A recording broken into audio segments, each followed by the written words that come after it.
Today we will be looking at how to summarize a nonfiction text by answering the 5 W's and the H. Who, what, when, where, why, and how. Our article today is from the Associated Press titled, Nissan, NASA to work on self-driving car technology. Let's answer the who first. Nissan Car Company and NASA. Next, what are they doing? They are advancing technology behind cars that won't require a human driver.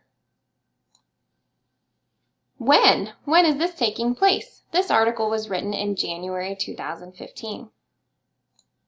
Where? Silicon Valley, California. Why? For improved safety. And how?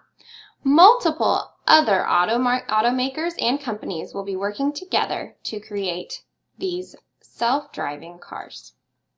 And that's all you need to answer to summarize a nonfiction text.